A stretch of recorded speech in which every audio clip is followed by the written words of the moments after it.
Hi everyone, welcome back to Be Rich. Something interesting happened on Sunday evening. Several Gulf countries to support Saudi Arabia have decided to cut oil production by a million barrels a day. So it's had a bounce effect on the oil price globally. And I thought we'll talk to Anand and find out what he thinks the effects of this price in oil crude is. Though US is asking everyone to make more oil, the Gulf is saying no thanks, we'll keep oil bubbling around at $85. What do you say, Anand? See, the price of oil had come down to as much low as 67. Yes. And And in April, it had gone to 125. From there, it's been sliding. It's sliding and slid down to 67. Yeah. And it was an unusually warm winter in Europe. And so the idea that the Russians could squeeze the Europeans didn't happen. In fact, Eurozone inflation dropped 9.5 to 6.9 dramatically. Correct. Because of this energy collapse. And there was no demand for energy. True. So immediately what these guys wanted to do was they wanted to sustain the level higher. So there is two axes developing in the world. One is a Russia-China axis and one there is a US and its allies axis. The Russia-China axis has been working on the Gulf silently. So what they did is they made Iran and Saudi talk to each other. Shia and Sunni talking is extremely tough. Correct. So what we have had now is a coordinated cut where Iran also for the first time joins with the Sunnis and agrees to cut its oil production. And the Russians also have said they will cut oil production. So there's a concerted effort to push up the price of oil. The market immediately responded. What was trading at $70 is now trading at $82 to $85. 85. Even New York light crude went to 85. Yes. Brent crude is going at 85.04. Yeah, so 85 and it's now that is really a $10 jump. Yes. And what these guys thought they'll pressurize America, it didn't happen because America is self-sufficient in oil. It doesn't need oil anymore. So what happened in American markets was very strange. There was most of the markets corrected, most of the stocks corrected, but the oil and gas sector, Exxon and other pins, that shot up. Correct. So it went up by 4.6%. So what happened is oil and gas rallied, the rest of them corrected, and net the market went up. Correct. The Dow and the S&P 500 went up, and the Nasdaq corrected. Correct. The whole idea being we will allow inflation to keep inflation on the boil in the United States. Correct. But America is self-sufficient in oil, so you cannot choke America on oil. Correct, but I think it's more like to hurt American friends, to make them side towards more the Russian and Chinese but that's not going to happen. So what is now going to happen is you are going to give Fed elbow room to increase interest rates by another 0.25%, which means American nation won't hurt, but the American middle class will hurt because credit card rates are already at 24%. Auto loans have reached 9%. Mortgages are at 6%. Yes. And student loans have no debt, but have no interest from 2019. But this year there will be interest. And credit card debt is going to cost $1 trillion. That means on $1 trillion, it's going to become more costly, which will mean that an overloaded American middle class will be loaded more and there will be a huge recession in America. What the Chinese and the Russians are trying through Saudi Arabia is to push America into a deep recession. But what they don't realize is once the recession comes, America has built up the ability to cut rates very quickly. True. So it has got itself enough gap. They have got. And if you increase another 0.25, he has a phenomenal gap. The market in turn is speculating whether the Fed will pass now, tomorrow or anything. But the Fed will wait for inflation to drop. And inflation is not going to drop from 6 to 2 in a hurry. So another couple of 0.25% interest rates is quite possible. And if the economy continues to be very strong even after that, and the labor market is very strong, that means the Americans have a lot of leg room. Truth indicators for Russia are a serious trouble. They have not managed to push out the Ukrainians anywhere. No. The Ukrainians are entrenched, the Russians are entrenched. It's a war of attrition. True. And the Americans are continuing to arm these guys. True. To such an extent now, China is trying to carry out trade in renminbi. So the world itself will be into two camps. Like there was a Soviet camp and the American camp. Correct. You are going to have an American camp and the Russian-Chinese camp. Correct. But that's where my question is. Now that they're doing this to the oil, it's not that Americans they're trying to hurt, because I honestly feel in this oil price thing, like you correctly said, US is energy independent. It's not what US is going to hurt. But US does not have the strength to supply oil. No. America is a big exporter of oil. Yeah, but They will not give it free. correct. But actually you are also supporting US because US is also supplying oil. US has more than enough oil. Absolutely true. But I'm saying, let's look the continent of Africa, for example. It Continent usually of Africa has enough oil. The real problem case is only China, India and Japan. Other than the European countries. In European countries, even the Scandinavian countries have oil. It is only Germany, France on the Mediterranean and countries. the Mediterranean countries, and then the three big powers, China, Japan and India, plus Europe will feel the pressure. And right now, Russia is giving China discounted oil and India discounted oil. No, it's not so much of a discount. That's what papers are showing. That's why our government has not been able to cut dramatically. So this whole thing, while it looks very interesting in paper of a new axis, I think the Russians and Chinese are shooting themselves In the foot. in their foot because at the end of the day, if you want to be a successful nation, you cannot have cheerleaders outside. True. The basic test is whether your people are willing to hold their currency in your Very true. country, in your currency. Given a choice, most Chinese will take their money and leave the country. Okay, so let me rewind the clock a little bit. Let's talk about World War II, World War I to World War II. World War I, Germany got hammered, and the world gave the bill of World War I to Germany, much against the advice of many economists, said you have to pay for it, and the German mark crashed. And to warn against this, Keynes wrote a famous treatise called The Economic Consequences of Peace. True. So then they cracked the whip on Germany, and Germany suffered.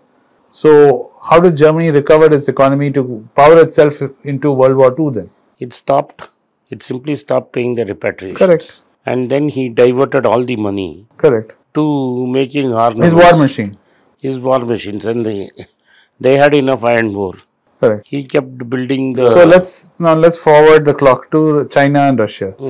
What's going to prevent China and Russia from suddenly saying all bets are off and start pumping all whatever reserves they have into their war machine? No, the problem is simple. Nuclear The problem, deterrent? no. Because if you throw a nuclear bomb, the world will return it back with compliment. So Correct. That's that's off. game theory. That's off the table. The real problem for Russians and Chinese is the Americans are not aging as fast as They're aging. Russians and the Chinese. True. Right? Every decade, they are going to be lesser and lesser Chinese. Okay? Yes, and it's very All hard time Americans to have to reverse just this. open the tap and say, boys, come.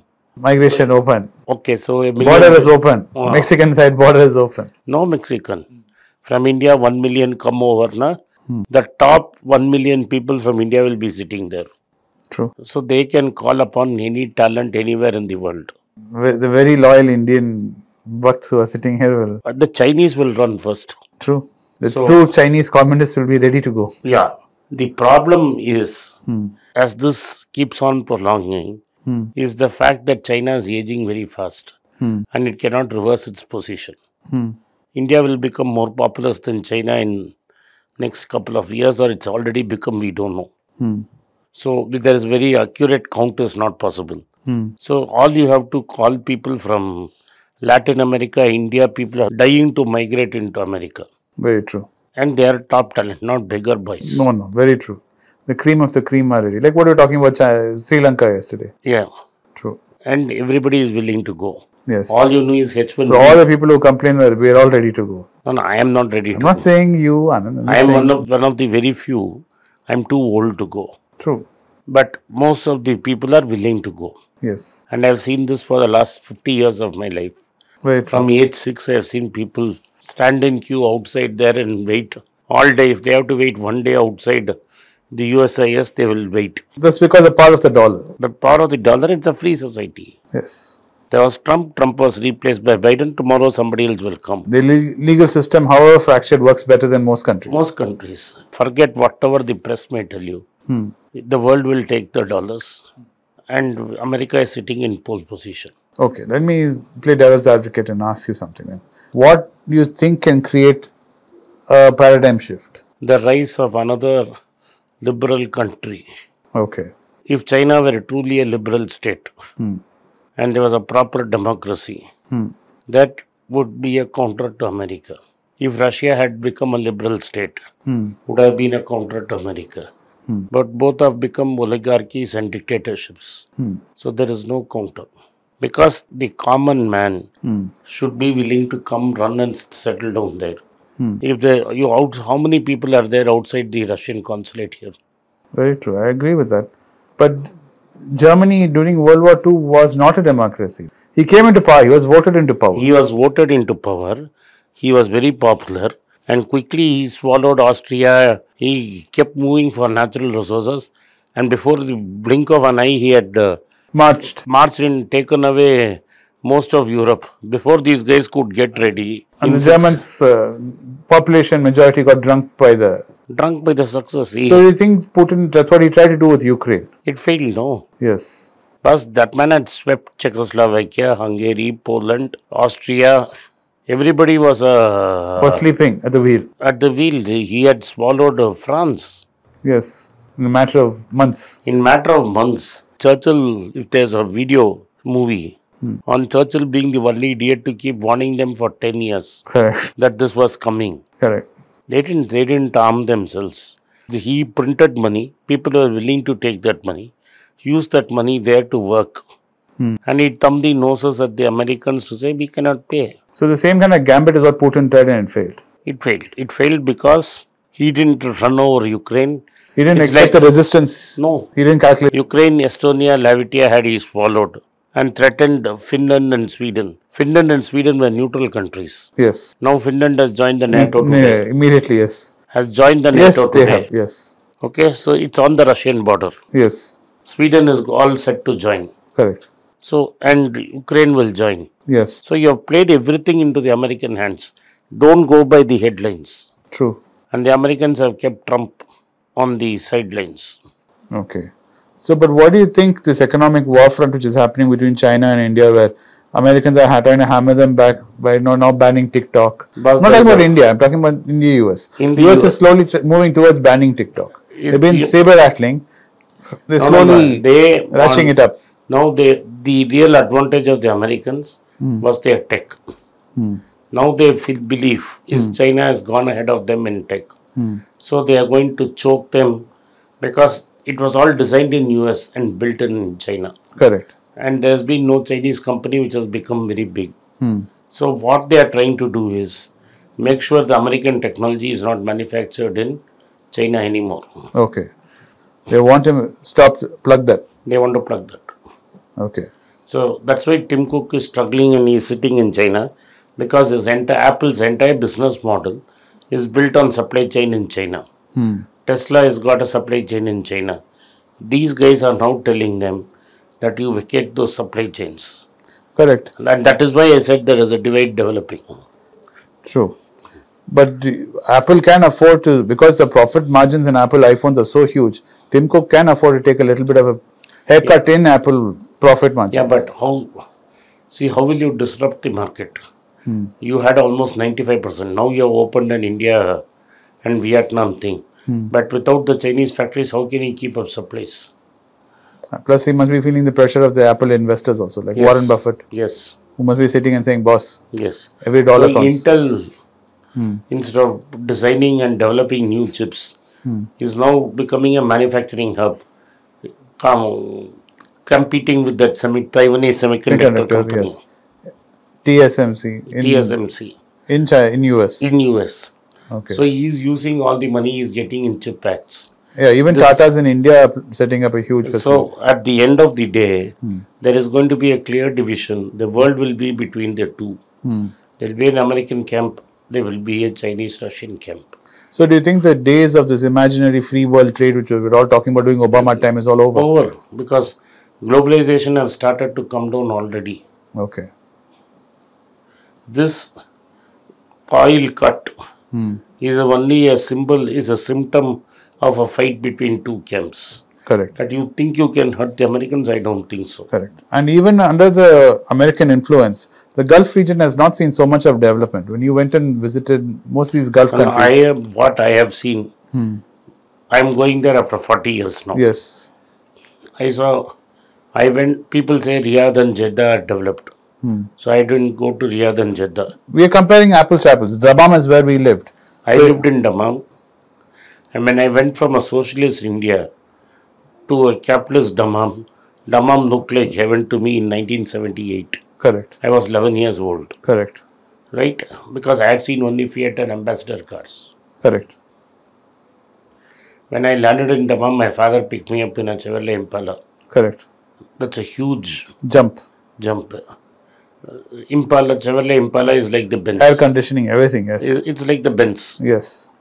And from that, now over next 40 years, India has become a very, very big state. Like Madras, where I live, is a huge population with all modern facilities. An economic powerhouse. And it's an economic powerhouse. Bangalore is also an economic powerhouse. This is where I spent 5 years. True. Now, when I went back to Saudi, after 40 years, Dammam looked like a village to me. True. Now, then what they told me is, Riyadh and Jeddah have developed. But all the oil for the middle in Saudi is on the eastern province. Very true. That means you are taking money from the eastern province, spending it in Jeddah and Riyadh. Now, that will lead to social tensions as the years go by.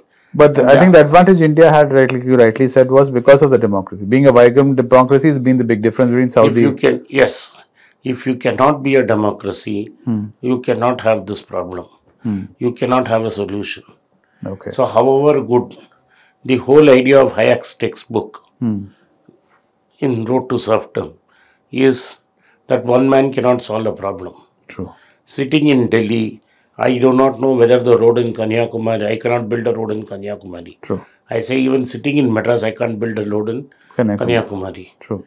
That's what Putin and Xi Jinping are trying to do, and it will not work. True. Anyway, guys, we went off topic. I hope you enjoyed it. Thank you for watching Be Rich. If you like this video, hit the like button. If you would like to subscribe, press the subscribe button. Pass this video on to your friends and relatives and have them take a look. Once again, I thank you for your support for Be Rich. And if you got irritated that I was interrupting Anand a lot, it is just to make sure he keeps engaged and keeps the conversation going.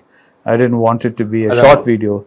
I wanted it to draw into a longer conversation. So I kept punching Anand through his dialogues to make him talk to us a little longer. So I hope you enjoyed that. Thank you. Thank you. Today I want to tell you that I'm going to be in Singapore, and we are going to have an event on the 29th of April 2023. My team will let you know the location later as we come closer to the event. But the event is fixed on 29th at Singapore. Those who want to meet me in Singapore, either at the meeting or personally, can contact the WhatsApp number below or send a mail to the mail mentioned below. I will see you in Singapore. Once again, thank you for your support for Be Rich. It's a great privilege and honor that so many of you in thousands have subscribed to my channel and have supported me. I have written 2 books in English, The Alchemy of Money and Ordinary Stocks, Extraordinary Profits. These books are published by us and are ready. If you want to procure a copy, send us a message to the WhatsApp number given below and my team would respond to you. If you want an Amazon Kindle copy, you can click the link below. Finally, those who wish to consult with me can send a mail to berichenglish@gmail.com.